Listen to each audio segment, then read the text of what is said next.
மனோசக்தியும் மன அமைதியும் என்ற பொருள் இப்போது சிந்தனைக்கு எடுத்துக் கொள்ளுகிறோம்.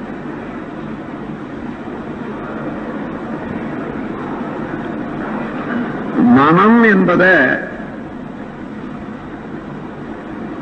சரியாக உணர்ந்து கொண்டோமேயானால் அப்போதுதான் அதனுடைய ஆற்றல், அது அமைதியாக இருக்கக்கூடிய ஒரு வழி, இந்த இரண்டையும் தெரிந்து கொள்ளலாம்.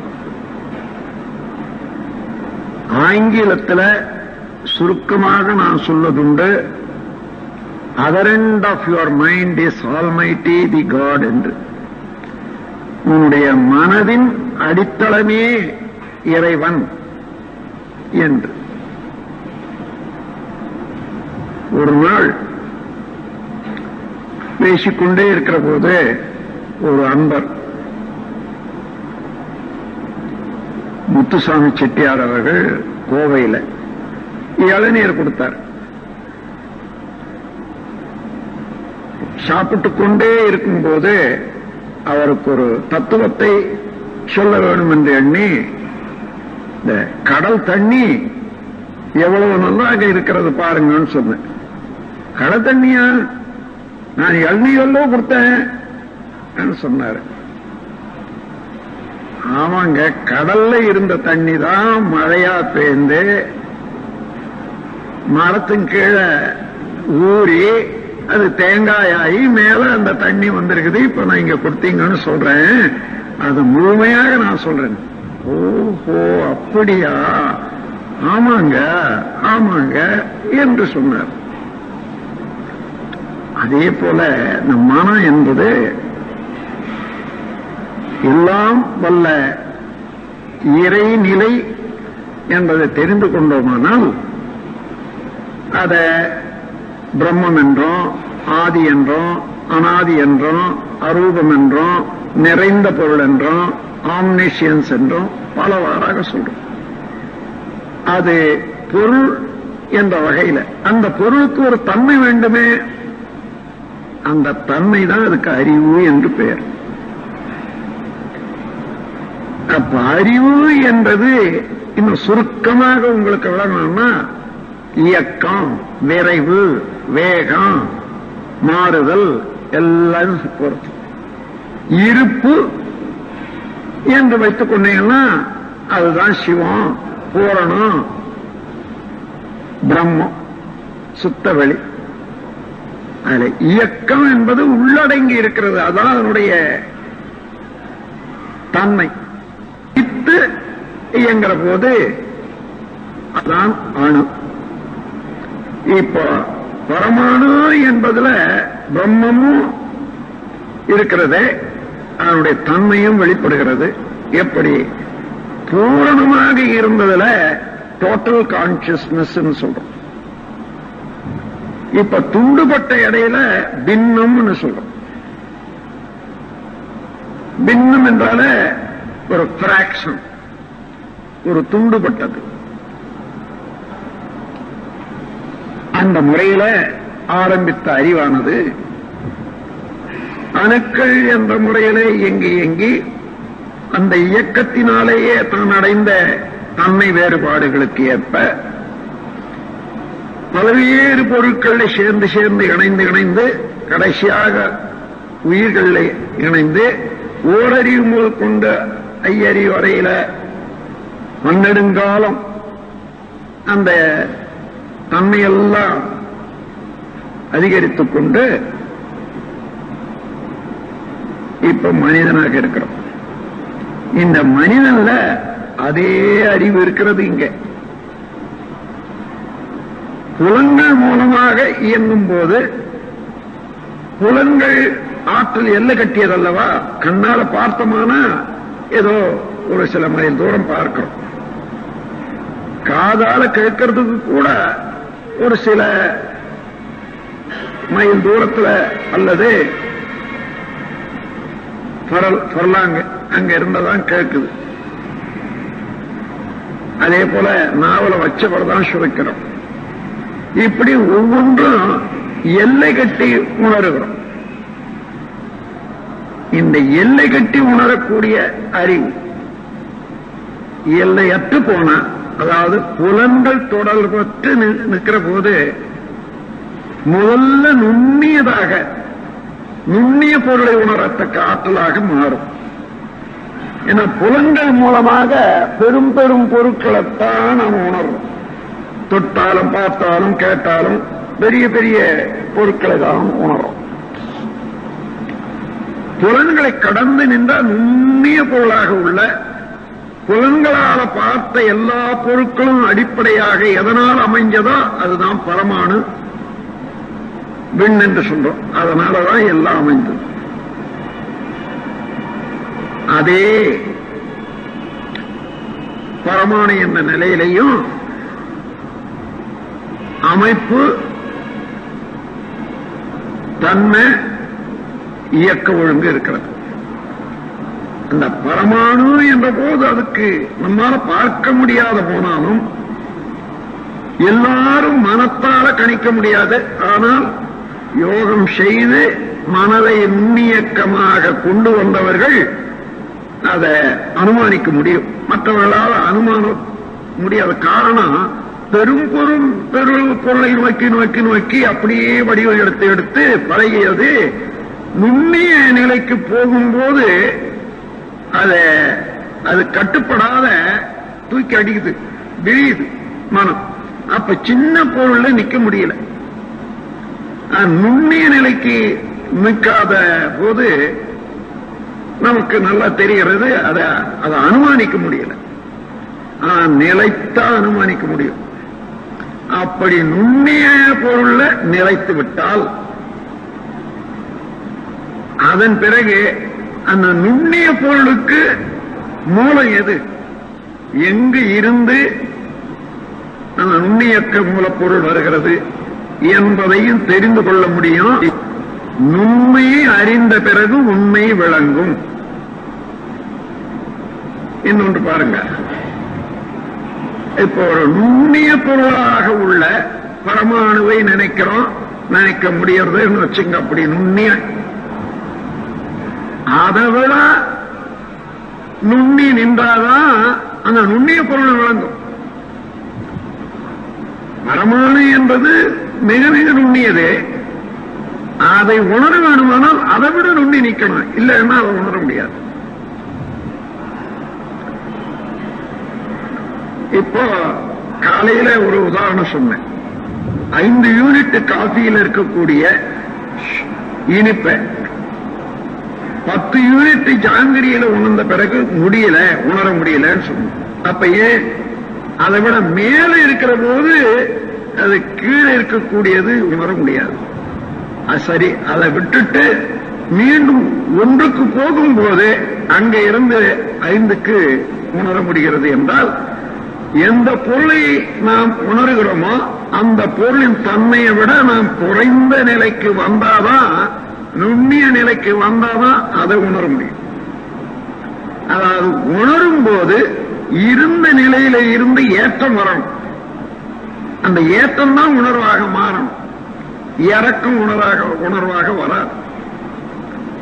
அப்ப நாம் இருந்த நிலைக்கும் நாம் எந்த பொருளை நோக்குகிறோமோ அந்த பொருளுக்கு இடையே நாம் நோக்கும் பொருள் பெரிதாகவும் நாம் நிற்கிற நிலை இன்னும் நுண்ணியதாகும் இருந்தால்தான் அதை பார்க்கும்போது நுண்ணிய நிலையில இருந்து அந்த பொருள் அளவுக்கு விரியணும்.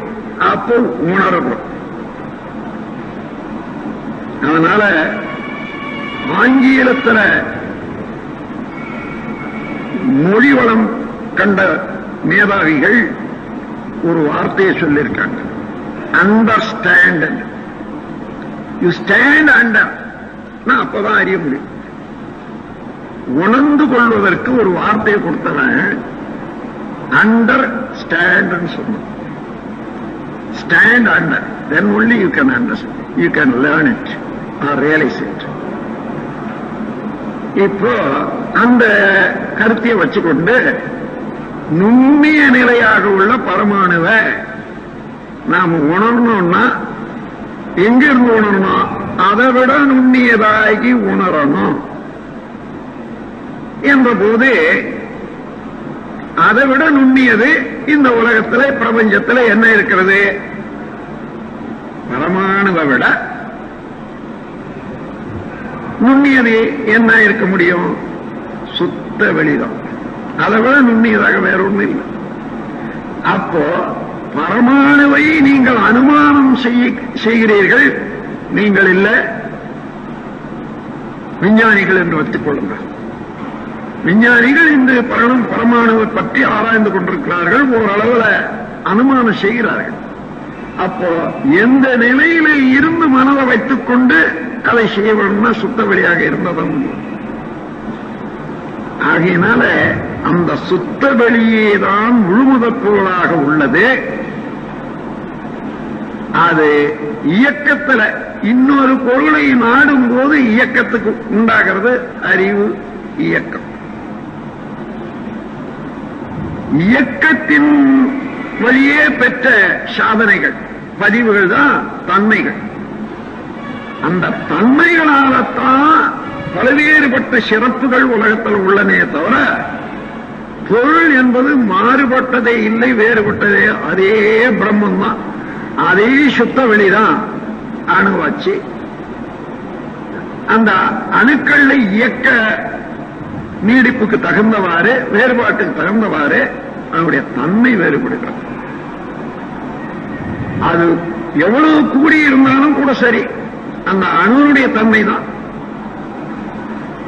இதை பார்க்கிற போது நமது வள்ளுவ பெருமான் எந்த அளவில் ஊன்றி அந்த தத்துவத்தை அறிந்திருக்கிறார்கள் என்று பாருங்கள்.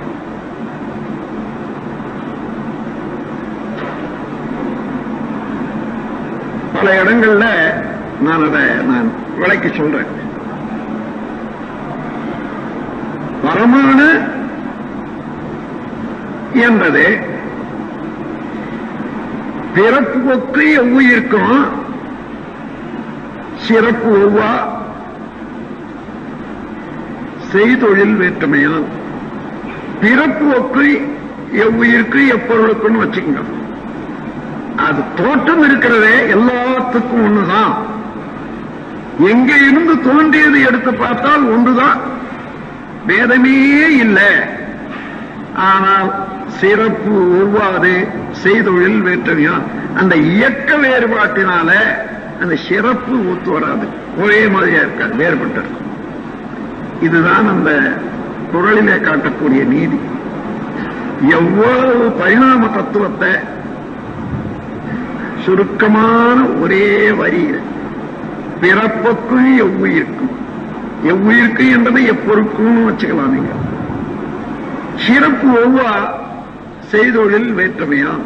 அந்த இயக்க வேறுபாடுகளுக்கு தகுந்தவாறு அந்த சிறப்பு வேறுபட்டுக் கொண்டே இருக்கும், மாறிக்கொண்டே இருக்கும். அந்த மாதிரி எல்லா பொருளும் எடுத்தாலும்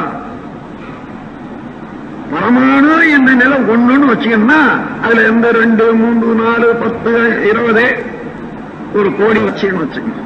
இவ்வளவும் இயங்கி பெற்ற சிறப்பு தான் தவிர ஒரே பொருள் தான் இயங்கி சிறப்பு பெற்றுக் கொண்டே இருக்கிறது. அது உயிரில்லாத பொருட்கள் என்று சொல்லக்கூடியதெல்லாம் அமைப்பு, தன்மை, இயக்க ஒழுங்கு என்ற 3 அம்சங்களோட இயங்கிக் கொண்டிருந்தது. அதான் அறிவு. ஆதியில முற்றறிவாக இருந்தது, இங்கே சிற்றறிவாக, சின்ன அறிவாக, அந்த எல்லை வரைக்கும், அந்த இயக்கம் வரையில ஒரு அமைப்பு, ஒரு தன்மை, அது இயங்கி பெற்ற தன்மை.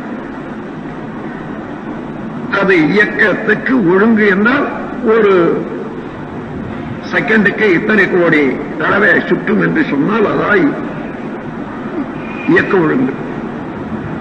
அப்படியே அணு முதல் கொண்டு அந்த ஈராக அந்த அறிவோட தான் எல்லா பொருளும் இருக்கிறது. அறிவில்லாத பொருள் இல்லை. இதை முதல்ல மனசுல வச்சுக்கொள்ளணும்.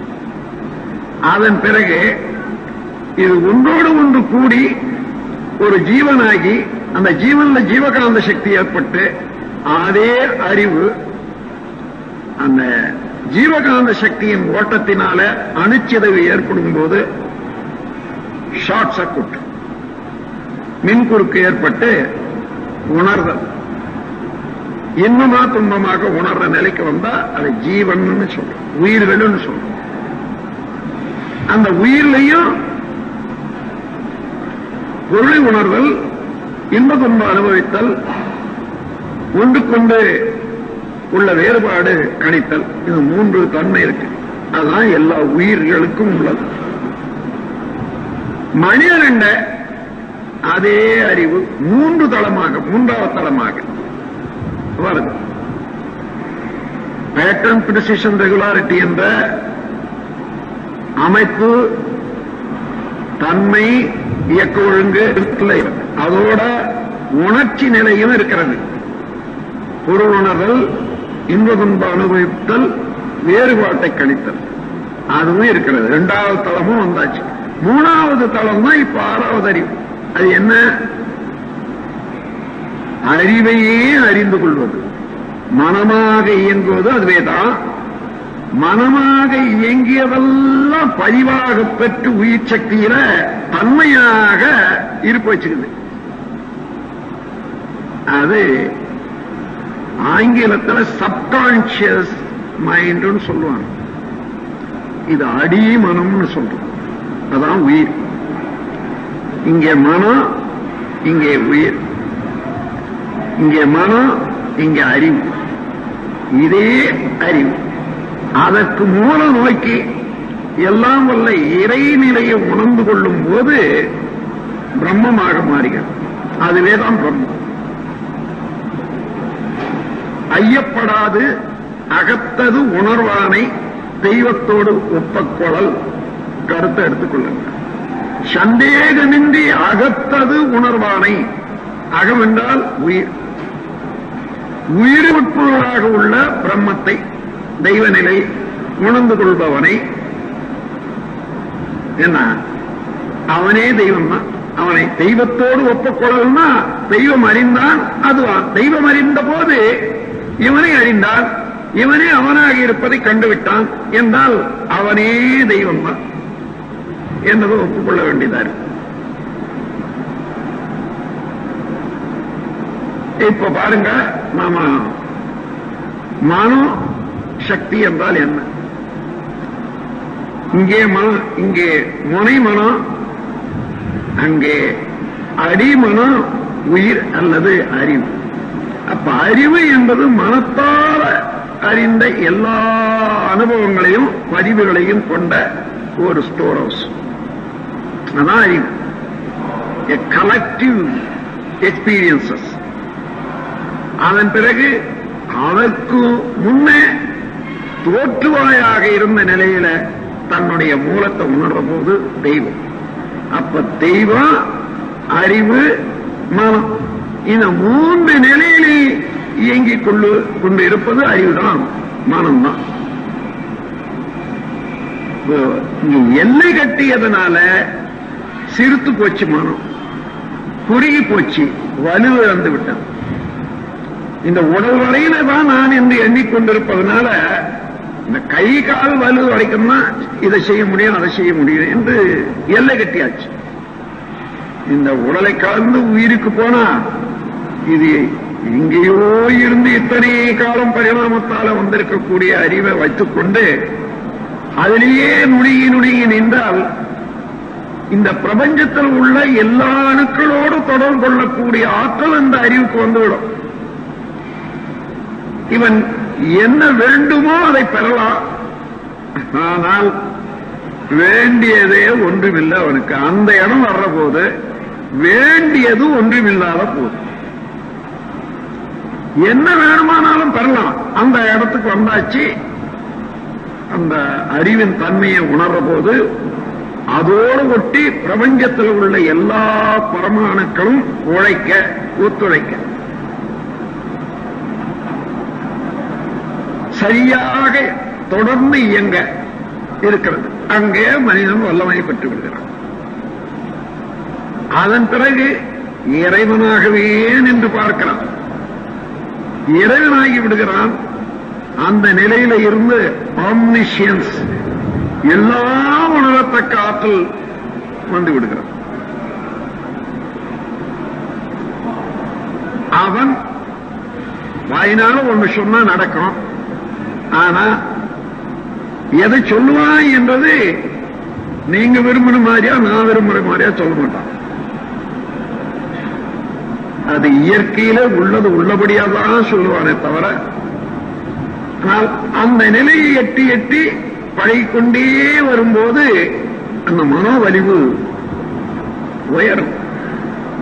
ஏதாவது நினைத்தால் நடக்கும், நினைத்தால் நடக்கும் என்று சொன்னா நடப்பதை நினைக்கணும். நினைக்க தெரியும் அவனுக்கு, நடக்கக்கூடியதான் நினைப்பான். அதனால நினைச்சா நடக்கும். நண்பர்களே, உங்களுடைய மனோசக்தி விருத்தி செய்து கொள்ள வேண்டுமா? உங்க மனதில் ஆசை இருப்பு கட்டாத வச்சுக்குங்க. சினம் அல்லது உணர்ச்சி வயப்பட்ட நிலை எழாத பார்த்துக்குங்க. அப்ப என்னன்னா மனிதன் தெய்வமாகவே இருக்கான். தன்முனைப்பில் இருந்து வரக்கூடிய ஒரு களங்கம் பழிச்செயல் பதிவு. அந்த பழிச்செயல் பதிவுக்கு காரணம் என்ன? பேராசை, சினம், கடும்பட்டு, முறையற்ற பால் கவர்ச்சி, உயர்வாழ் மனப்பான்மை, வஞ்சம். இந்த 6 குணங்களுமே இல்லாமல் ஆக்கிக் கொள்றோம்னு வச்சுங்க விழிப்பு நிலையில. அப்போ மனிதனுடைய மனத்தினுடைய வல்லமை என்ன இருக்கும்? நினைச்சதுதான் நடக்கும், நடக்கிறதா நினைப்போம். வேறுபாடே இருக்காது. இன்னைக்கு நான் நினைக்கிறேன் நடக்குது. எப்படி? சிலது 10 ஆண்டு பொறுத்து நடக்குது, சிலது 5 ஆண்டு பொறுத்து நடக்குது. அது ஏன் என்று எண்ணி பார்த்தா, இன்னைக்கு நான் எதை நினைக்கிறனோ இதற்கு முன்ன நான் சேர்த்து வச்சிருக்கக்கூடிய மூட்டை இருக்குது, அந்த மூட்டையெல்லாம் களையறதுக்கு 5 ஆண்டு ஆகுது. அதன் பிறகு இது வருது. எண்ணியதுதானே நடக்கும். எண்ணியது வரிசையாக அந்த பலத்துக்கு தகுந்தவாறு அந்த சூழ்நிலையிலும் எண்ணத்துல எவ்வளவு வலு கொடுக்கிறானோ அந்த வலுவுக்கு தக்கவாறு இவன் உள்ளத்துல பதிவாகும், பிரபஞ்சத்தில் உள்ள மக்களுடைய உலகத்தில் உள்ள மக்களுடைய உள்ளங்களையும் பதிவாகும். அந்த அளவு வலு பெறும், நடக்கும். ஆனால் இதைவிட அதிகமாக ஒரு ஆசையோட பதிவோட நேற்று இன்னொன்று நினைச்சு வச்சனே, அது நடைபெறுவதற்கு 3 ஆண்டுகள் பிடிக்கும்னு சொன்னா, இன்னைக்கு நினைக்கிறது 3 ஆண்டு பொறுத்த பிறகுதான் வரும். எப்போ அறிவிலே தூய்மை இருக்கிறதோ, மன தூய்மை இருக்கிறதோ, கிளியரா நம்ம மனம் வச்சிருக்கோம்னு வச்சுக்கோங்க, நினைக்கிறதா நடக்கும், நடக்கிறதா நினைக்கும். அதுல ஒன்றும் வித்தியாசமே இருக்காங்க. அப்போ மனோசக்தி அதிகரிக்கணும் வேணும்னா மனம் தூய்மை வேண்டும். மன தூய்மை என்ன? உணர்ச்சி வயப்பட்ட நிலைகள்ல செயலாற்றும் அளவுக்கோ உணர்ச்சி வயப்பட்ட நிலைக்கு வர்றதுக்கோ இல்லாம அமைதி, ஈக்குவலிபிரியம் என்று ஆங்கிலத்தில் சொல்லுவாங்க. அந்த மாதிரி சமநிலையாக மனம் வரணும். முடியாதா? முடியும். நான் செய்து பழகி பாருங்க. முடியாதது அல்ல, இது லேசானது தான். சமநிலையா வச்சுக்கலாம். நாம் என்ன நினைக்கிறோம்? நமக்கு சக்தி வேணும். அந்த சக்தி என்ன பண்ணணும்? இதுக்கு முன்ன பின்ன மூட்டை கட்டி வச்சு பாருங்க. எனக்கு 10 லட்சம் வேணும், 2 வீடு வேணும். அது அந்த சக்தி இந்த 2 லட்சத்தை கொண்டு வரணும். இப்படி நினைக்கிறோம். பெரிய சக்தியாக இருக்கிறத சின்ன வேலையை கொடுக்கிற மாதிரி நாம் அப்படிதான் நினைக்கிறோம். ஆகையினால ஆசை அற்ற பிறகு, அதாவது பேராசை அற்ற பிறகு நினைக்கிறது தான் நடக்கும். அந்த அளவுல நினைச்சதெல்லாம் நடக்கும் என்ற அளவுல தூய்மை பெற்று விட்டால், அந்த இடம் வந்து விட்டால் என்ன ஆகுது? இது வேணும் அது வேணும்னு நினைக்கிறதே இல்லை, நினைக்கவே முடியல. என்றால் அந்த நிலையில மனம் விரிந்து இறைவனாகவே நிற்கிறானே. இறைவன் என்பவன் ஒன்றுமே தேவையில்லாதவன், அது மாத்திரம் இல்ல, ஒன்றுமே வைத்துக் கொள்ளாத பாப்பர். ஒன்றுமே வைத்துக் கொள்ள, தனக்கென்று ஒன்றுமே வைத்துக் கொள்ளாத ஒரு பொருள் இருக்கிறது என்று சொன்னா அவன் தான் இறைவன். ஆகையினால் அந்த நிலையில வந்தவனுக்கு அவனுடைய லட்சணம் தான் வரும், அவனுடைய தன்மை தான் வரும். உலக மக்களுக்காக அவங்களோட சேர்ந்து ஏதோ செய்கிற போது ஒரு சமுதாய முறைக்காக ஏதேனும் இறங்கி வந்து ரெண்டு ஒரு காரியங்கள் செய்தாலும் கூட அவர்கள் உள்ளத்திலே இது ஒரு வேடிக்கையாகத்தான் இருக்கும்.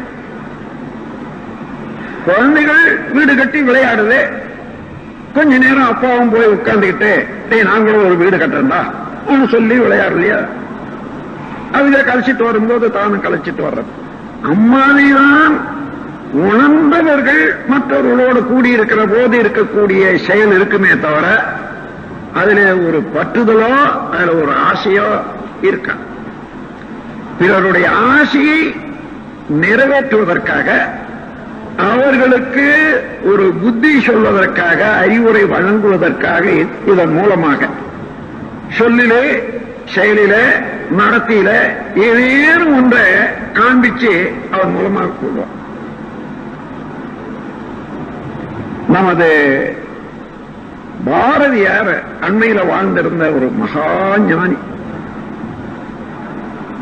அவருக்கு உபதேசம் செய்தவர் குள்ளச்சாமி என்று ஒரு தன்னில உணர்ந்த பெரியார்.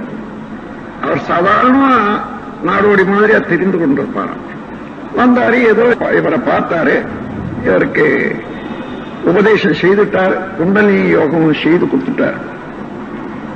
அதன் பிறகு சில தத்துவங்களையும் விளக்கிட்டு போயிட்டார். அதுக்கப்புறம் வர்றாரு, வரும்போதெல்லாம் ஏதோ ஒண்ணு சொல்லிட்டு போயிடுவாராம். இந்த ஒரு நாள் ஒரு அழுக்கு துணிகளை வச்சுக்கிட்டு சும்மா அப்படி தெரிகிற மாதிரி வச்சு முட்டையை போட்டுக்கிட்டு அவர் எதிரில் வந்து நிக்கிறார். என்ன சாமி வாங்க வாங்க, நானே எங்க வரப்போறேன், நான் போறேன் பா.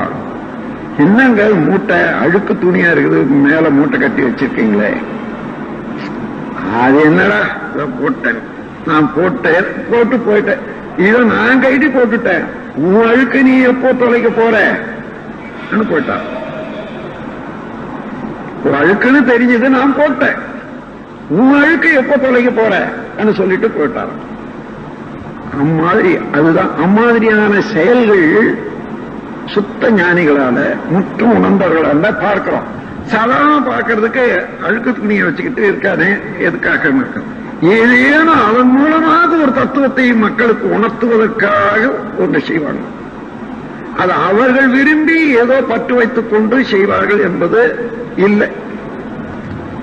அம்மாதிரி உங்களுக்கு உண்மையிலேயே மனோசக்தி அதிகரிக்க வேணுமா?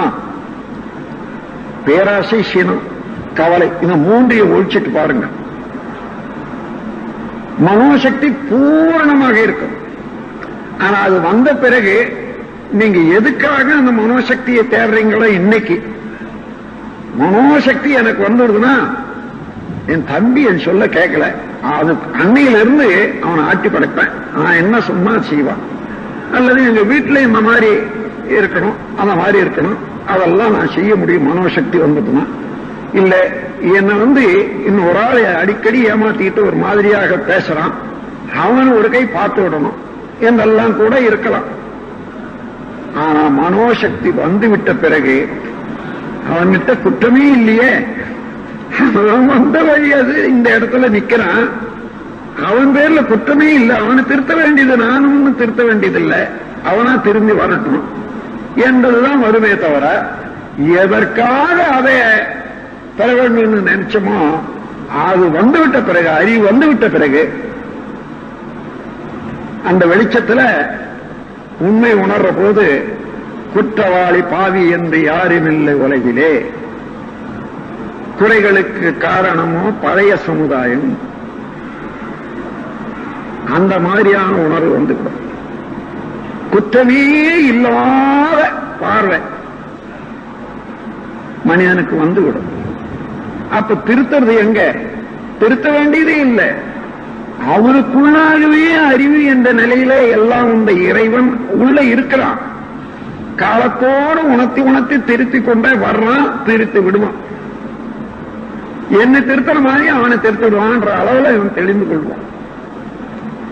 அந்த மாதிரியான சக்தி, மனோசக்தி ஒவ்வொருவருக்கும் இருக்கிறது. அதை இந்த 6 குணங்களை எடுத்து விட்டார். இந்த 6 குணங்கள் வாயிலாக செய்த செயல் பதிவுகளையும் இனிமே ஊக்குவிப்பது இல்லை. நிறை மனமாக இருப்பேன், அமைதியோடு அதாவது பொறுமையோடு இருப்பேன், ஈகையாக இருப்பேன், கற்பு நெறியோடு இருப்பேன், சமநேர் நிறைய உணர்வோடு எல்லோரோடு பழகிக் கொள்ளுவேன், மன்னிப்பு யார் பேர்லையும் குற்றம் இல்லை, மன்னித்து விடுவேன் என்ற 6 குணங்களும் 6 நல்ல குணங்களாக மாறிவிடும். அதுதான் மன தூய்மை. அழுக்காறு அவா வெகுளி இன்னாச்சொல் என்று வள்ளுவர் கூறுவது. அழுக்காறு என்றால் பொறாமை, இன்னாச்சொல் கடுஞ்சொல், வெகுளி சினா, அவா பேராசை.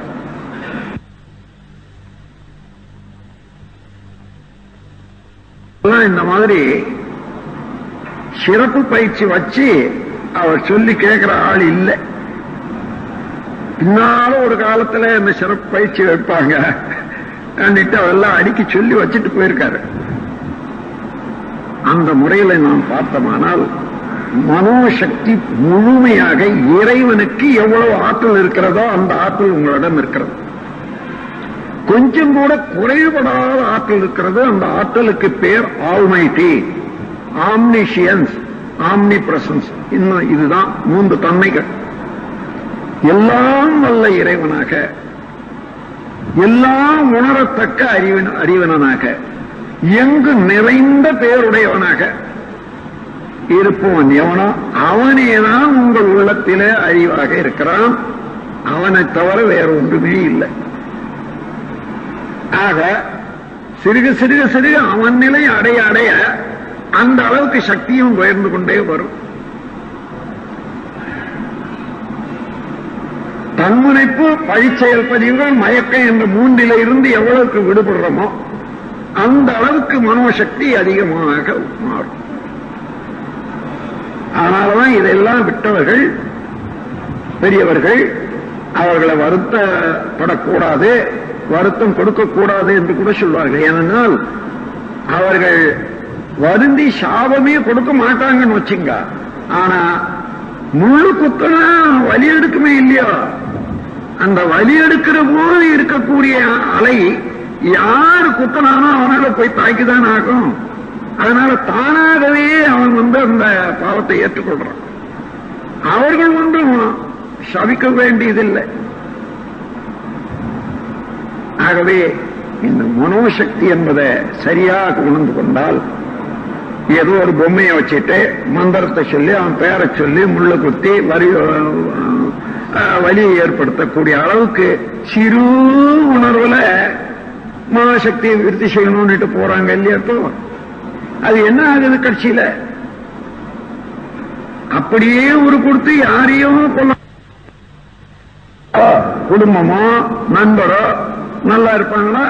இல்லை. காரணம் என்ன? இவன் யாருக்காக செய்யறானோ அவனுக்கு வினையினுடைய அழுத்தம் நல்ல வினைய செய்தவனாக இருக்குமாயானால் இவன் இந்த மந்திரம் செய்து பார்வை வைக்கிற போது அவனை நினைக்கிறான் பாருங்க, அவன் வரமாட்டான் இவன் எண்ணத்துக்கு. அதுக்கு பதிலாக என்ன இன்னைக்கு என்னமோ இவ்வளவு நேரம் ஆச்சு இன்னும் நம்ம ஐயா வீட்டுல வரவே இல்லையேன்னுட்டு மனைவி அவளை நினைப்பாங்க. இவர் முள்ள குத்தும் போது அந்த அம்மா தான் வருவாங்க. அன்னையிலிருந்து அவங்க விழுந்துருவாங்க. அதே போல குழந்தையோ நண்பர்களோ இந்த விச்சிகிராஃப்ட் என்ற அளவுல அவர் கீழ்த்தரமாக இந்த மனோசக்தியை உபயோகிக்கிற போது அது எப்படி பழி வாங்குதுன்னு பாருங்க. எல்லாம் அழிந்து விடும். இவன் உடலையும் பாதிக்கும் இவைகளெல்லாம். அதனால மனோசக்தி ஆக்கத்துறையில செலவு. ஆக்கத்துறையிலே நான் வாழணும்னு நினைக்கிற போதே மனோசக்தி அதிகரிக்கும். பிறருக்காகத்தான் நாம் வாழணும். ஏன்னா பிறராலே வாழணும், நம்மால வாழல. ஒவ்வொருவரும் எத்தனையோ கோடி மக்கள் சேர்ந்து உற்பத்தி செய்யக்கூடிய பொருட்களை எல்லாம் உண்டுதான் நாம் வாழறோம். அப்ப அவர்களுக்கு இதன் அதாவது கடமை செய்வதற்கே வாழணும். அந்த எண்ணத்துலதான் உண்மையிலேயே நாம் அப்படிதான் வாழ்ந்து கொண்டிருக்கோம். புரிஞ்சு கொள்ளல, அவ்வளவுதான். பிறந்த போது ஒன்னும் கொண்டு வரல, போற போது ஒன்னும் கொண்டு போக போறதில்லை. இருக்கிற போது எத்தனை கோடி இருந்தாலும் கூட சரி, ஜீரணிக்கிற அளவுக்கு மேல உணவு உண்ண முடியாது, சுமக்கிற அளவுக்கு மேல துணி போட முடியாது, நின்ன கால் அளவு, படுத்தா உடல் அளவு, இதற்கு மேல பூமியை உபயோகிக்கப்படுத்த முடியாது. 250 ஏக்கர் இருக்கட்டும். எந்த பொருள் இவனுக்கு தேவை இருந்தாலும் பெற வேண்டியதுதான் வருது. இவன் உற்பத்தி செய்யக்கூடிய பொருள் எல்லாம் சமுதாயத்துக்கு தான் போகுது. பிறக்கிற குழந்தைகள் உட்பட நம்ம வீட்டில் ஒரு பெண்ணு பிறந்ததுன்னா அந்த பெண்ணும் இன்னொரு அடுத்த வீட்டுக்கு போய் வாழத்தான் போகுது. நம்ம பிள்ளைக்கு ஒரு பெண்ணு வேணும்னா வெளியில தான் வருது. எல்லாமே பொதுவாகத்தான் இருக்கு. என்ன மிச்சம்? நாம் செய்த வினைத்தான் தொடர்கிறதே தவிர வேற ஒன்றுமே. அப்போ நம்முடைய சொத்து, நம்முடைய வினைதான் நம்முடைய சொத்து என்ற உண்மைக்கு வந்துவிட்டால் அங்கேயே மனம் ஒரு பேராற்றல் பெற்ற ஒரு வலுவுடையதாக மாறிவிடும். வினையின் காரணமாகத்தான் நாம் வாழ்ந்து வரோம், இனிமேல் நல்வினையின் மூலமாகத்தான் நாம் மேல வேண்டும் என்று சொல்லி அந்த உண்மை தெரிந்து விட்டால் வினைதான் தொடர்கிறது, மற்றது தொடர்றதில்லை. என்ன உண்மையான தொடர்பு வந்து விட்டது அல்லவா? மற்றதெல்லாம் ஒண்ணு சொந்தம் இல்லை என்ற போது உண்மையான தொடர்பு அதுதானே இருக்க முடியும். இருக்கிற வரையும் நல்வினைக்காக பொருள், மிச்ச பொருள் அழிக்க வேண்டாம். பொருள் இருந்தால்தான் வாழ முடியும். ஆனால் மிகுதியான பொருளை நிர்வாகம் செய்யக்கூடிய முறை பலருக்கு நன்மையான முறையில நிர்வாகம் செய்யணும். அப்படி நிர்வாகம் செய்வது, பிறருக்கு நன்மை செய்வது நல்ல பதிவுகளையே ஏற்படுத்திக் கொண்டு போகும். பிறரண்டை இருந்து பறிக்காத இருப்போமேயானால் ஒருவருடைய பாவமும் நம்மோட சேரவே சேராது. என்ன ஈஎஸ்ஏவில் ஒரு சமயம் எனக்கு வயிற்றுல ஒரு ரணம் ஏற்பட்டு தொந்தரவு இருந்தது. அப்போ சில அம்மையார்கள் ரொம்ப வற்புறுத்தி கேட்டாங்க, சுவாமிஜி இவ்வளவு தூய்மையான முறையில நீங்க உணவு அல்லது ஒழுக்க பழக்கம் எல்லாம் வரீங்க, உங்களுக்கு ஏன் இது வரணும்? நான் கொள்ளக்கூடிய உணவு அளிச்சவங்க எல்லாம் தய தூய்மையா இருக்க முடியாதம்மா. இப்ப யார் எந்தெந்த வினையை ஏற்றுக்கொண்டாங்களோ அவங்களெல்லாம் செய்யக்கூடிய உணவை நான் சாப்பிடுற போது அவங்களோட பங்கு எடுத்துக்க வேண்டியதுதானே. தானே உற்பத்தி செய்து சாப்பிட முடியறதில்லை, அதுக்காக சாப்பிடாத இருக்கவும் முடியறதில்லை. அதனால சமுதாய வினை என்றது ஒவ்வொருவருக்கும் தொடரத்தான் தொடரும்.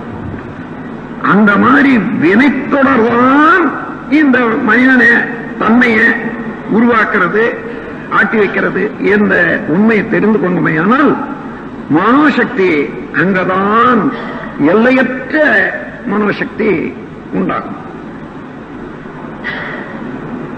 அந்த மனோசக்தி அந்த அளவு வந்து விட்டா மீண்டும் இந்த உலகத்தை பார்க்கிறோம், எல்லாமே சரியாதான் நடக்குது. துன்பம் உண்டாகுது.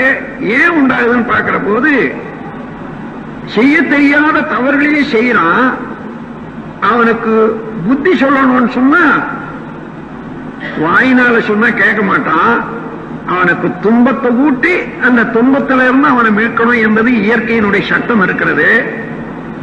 ஆகையினால அப்பா அதிகமா சாப்பிடாத, அதிகமா சாப்பிடாதுன்னு சொன்னா கேட்க மாட்டான்.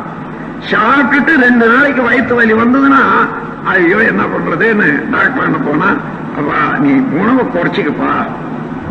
அவரே சொல்லக்கூட வேண்டியதில்லை. இல்லைங்க நானே 3 நாளா சாப்பிடலைங்க. 3 நாளா சாப்பிடலன்னா இப்ப அந்த வயிற்று வலி போயிட்ட உடனே மறுபடியும் பழைய இடத்துக்கு தான் வருவான். அதிகமா தான் சாப்பிட ஆரம்பிப்பான்.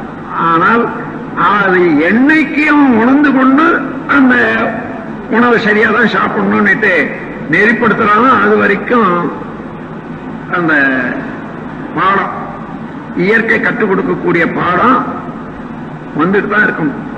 இயற்கை துன்பத்தை ஊட்டுது என்பது கருணையற்ற செயல் அல்ல, டார்ச்சர் அல்ல. நீ திருந்த வேண்டும் என்ற கருணை, உன்னுடைய செயலிலே நீ விளைவை காண வேண்டும், இறைவனை காண வேண்டும் என்ற ஒரு படிப்பு.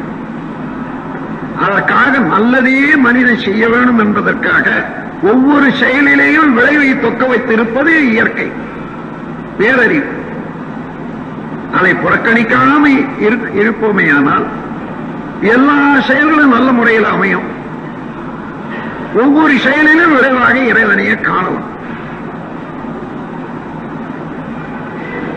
அந்த காணும் போது மனம் எப்படி இருக்கும் பாருங்க.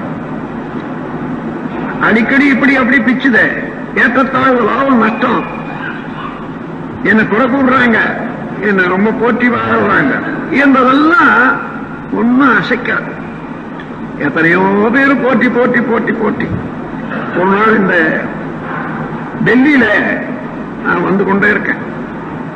இந்த டூம்ஸ் சொல்றாங்க பாருங்க, ஆளுங்களை புதைச்சி அதுக்கு ஒரு மேல ஒரு இதை கட்டுறாங்களே, அந்த டூம்ஸ் எல்லாம் டெல்லியில தான் அதிகம். எல்லா பட்டணங்களோட உலகத்துல அடிக்கடி பார்க்கலாம். ஆயிரக்கணக்கில் அந்த டூம்ஸ் இருக்கு, பெரிய பெரிய கட்டடங்கள். இது என்னத்துங்க, மனிதனுடைய ஒரு சிறப்பை உணர்த்துறதுக்காக வேண்டி பணத்தினுடைய பெருமையை உணர்த்துக்கு தானே இதெல்லாம். இல்ல இல்ல, பணத்தினுடைய பெருமையை உணர்த்துறதுக்கே இல்ல, ஒரு பெரிய உண்மையை உணர்த்துறதுக்காக இதை செய்யறாங்க. இதுல என்ன உண்மை இருக்கிறது? இத்தனை பெரிய இடத்தை வச்சு இவ்வளவு கட்டடத்தை வச்சிருக்கான் அவன் பெரிய. அதாவது அந்த காலத்துல இந்த நவாப்பு இந்த இதை ஆண்டான், இவ்வளவு காலம் ஆண்டான் என்றெல்லாம் எழுதி வச்சிருக்காங்க. அதே இவ்வளவு பெரிய நவாபு, இவ்வளவு பெரிய ஒரு புலவன், இவ்வளவு பெரிய ஆட்சியாளன், இவ்வளவு பெரிய மகா கவி எடுத்து பார்த்தீங்கன்னா எல்லாரும் மண்ணா போட்டாங்க தெரிஞ்சுக்கிறதுக்கு தான். எல்லாரும் மண்ணா போனாங்க என்ற உண்மையை விளக்கிறதுக்காகத்தான் அதை கட்டி வச்சிருக்காங்களே தவிர இது பணச்சேர்க்கை இல்லை. அது போல உண்மையை உணர உணர அமைதி வந்துடும். அமைதி மனிதனுக்கு வேணுமானால் உண்மையை உணர உணர உணரத்தான் அமைதி உண்டாகும். உண்மையை உணராது விட்டா நான் பெரியவன் அவன் சின்னவன் என்ற ஏற்றத்தாழ்வு இருக்கிற வரைக்கும் அமைதி வராது. உயர்வாழ் மனப்பான்மை வர்ற வரைக்கும் அழுக்காறு, பொறாமை. அழுக்காறு என்றால் அதாவது தீய வழி, தூய்மை இல்லாத வழி என்பதை அழுக்கு ஆறு என்று சொல்வார்கள். அதை பொறாமை என்று நாம் சொல்றோம். ஆனா பொறாமைக்கு உண்மையாக வேறு அர்த்தம் இருக்கிறதுனால வள்ளுவர் அதை பொறாமைன்னு வைக்காத அழுக்காறு என்ற இடத்துலதான் இந்த பொறாமைக்கு நாம் பொறாமைன்னு நாம் சொல்றோம். பொறாமை என்பது சினத்துக்குத்தான் பேர். பொறுக்க முடியாமை பொறாமை. பொறுக்க முடியல, சீறி விழற, அதுதான் பொறாமை. அதே போல அழுக்காரிலேயும் பொறுக்க முடியாம இருக்கிறது என்றாலும் அது கலக்கமான ஒரு கருத்தை கொடுக்கறதுனால அழுக்காரி என்பதையே வலியுறுத்தி பேசியிருக்காங்க. நண்பர்களே, இப்ப இன்றைய சிந்தனையில நாம் என்ன தெரிஞ்சு கொள்ளணும்? மனதை தூய்மையாக செய்ய செய்ய செய்ய மனதுக்கு வலி ஏற்படுகிறது. அந்த தூய்மையாக செய்ய செய்ய செய்ய மனிதன் சிவனாக மெய்ப்பொருளாக மாறிவிடுகிறான். உண்மை உணர்வு வந்து விடுகிறது. அந்த உண்மை உணர்வு வந்த பிறகு முழு அமைதியும் வந்து விடுகிறது. அந்த அமைதி அளிக்கத்தக்கதான் மனோசக்தியை அதிகமாக எந்த அளவுக்கு வேணுமானாலும் அந்த அளவு விருத்தி செய்து கொள்ளக்கூடியதும் எது? மன தூய்மை. 6 குணங்களை அதனுடைய விளைவறிந்து கட்டுப்படுத்திக் கொண்டு முறைப்படுத்திக் கொண்டு மாற்றி அமைத்துக் கொண்டு வாழத்தக்க நன்னெறி. அதுதான் நம்முடைய கர்மயோகம் என்ற வாழ்க்கை நெறியில ஸ்கை திட்டத்துல, சிம்பிளிஃபைட் குண்டலினி யோகா என்ற ஸ்கை திட்டத்துல இந்த 6 குணங்களையும் மாற்றி அமைக்க வேண்டிய பயிற்சியை நாம் வாழ்க்கை நெறியாக எடுத்துக்கொள்றோம். எனவே இதை எந்த அளவு நீங்கள் கைப்பற்றி பின்பற்றி முன்னேறி வருகின்ற சக்தி அதிகரிக்கத்தான் இருக்கும். அதிகமாயிட்டே வரலாம். மத்தியில நீங்க சிலதை பார்க்கலாம். நீங்க தவம் செய்றீங்க, கொஞ்சம் கொஞ்சம் இந்த சிலம் தவிர்த்து அல்லது மற்ற இதெல்லாம் வர்றீங்க. அப்படியே வர்றபோது நீங்க ஏதாவது நினைச்சீங்கன்னா உங்க தம்பியோ அண்ணாவோ மனைவியோ மகனோ நீங்க நினைக்கிறதுக்கு முன்னாடி அவங்க அதை செய்வாங்க. என்னப்பா உங்களுக்கு தண்ணி வேணுமா, இப்போ கொஞ்சம் சாப்பிடுங்களேன் என்று சொல்லக்கூடிய அளவுக்கு வரும். என்னப்பா உங்க துணியை நான் துவைச்சு போடவா? நினைச்சிட்டு இருப்பான், அந்த துணி அழுக்கா இருக்குது, நான் சும்மாதான் இருக்கிறேன், துணியை துவைக்கட்டுமா கேட்பாங்க. இதெல்லாம் நீங்க பார்க்கலாம், உங்களுடைய அனுபவத்திலேயே பார்க்கலாம்.